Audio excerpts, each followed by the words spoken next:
With Ghost Panzers just being recently released, I felt it was no better time than to do a review of the previous book that just came out, Iron Cross. I don't have Ghost Panzers yet, and I've been sitting on this review for a while, or overview. So let's just go ahead and knock it out. It's a hardback book released by Battlefront Publishing. There you can see on the spine there, clearly labels what it is. It is focusing on the German forces on the Eastern Front, 1942 to 1943.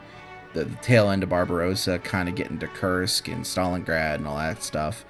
Ghost Panzer is going to focus more on Kursk and that theater, and the mad scramble for the oil fields. Just like all of Battlefront's other books, they're all in full color.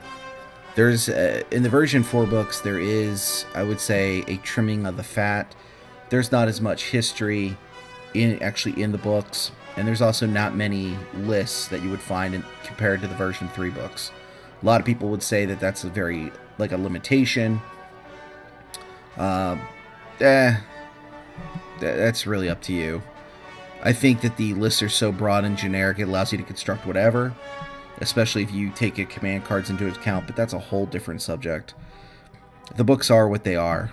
Either you like version 4 or you don't. And as you can see on the photo or in the video that I'm pointing to a bunch of different things.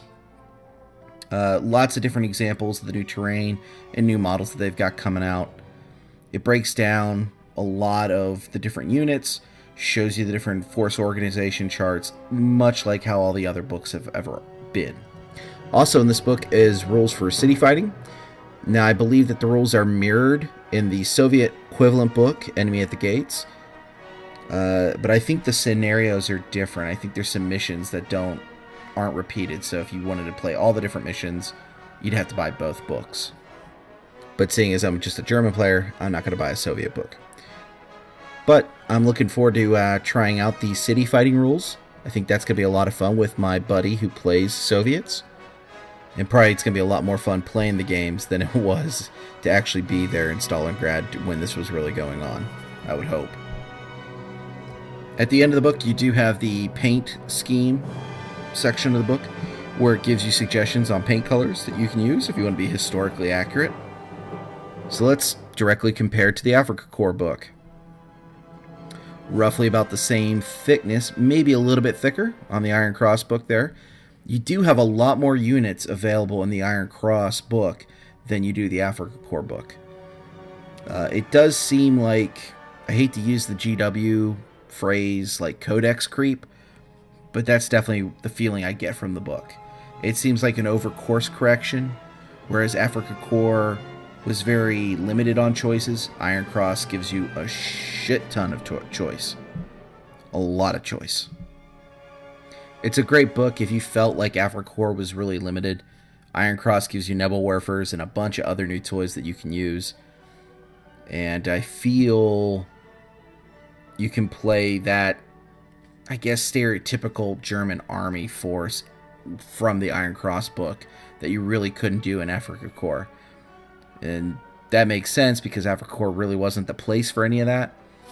I think Afrika Korps really shines when you start taking into account stuff like the 90th Light Rifles that they released for it, where it just kind of gives it a shot in the arm. Or you start mixing Italians with your Afrika Korps.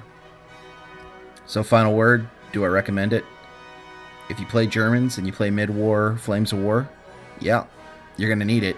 You're probably also going to want to buy Ghost Panzers when that comes out. I'm just waiting for my local store to get it. Hey, thanks for watching. If you want to help the channel grow, just share the video with a friend or a Facebook group or something like that. Hit the like button or subscribe. Smaller channels like mine thrive on word of mouth. So letting a friend know, it's a big help.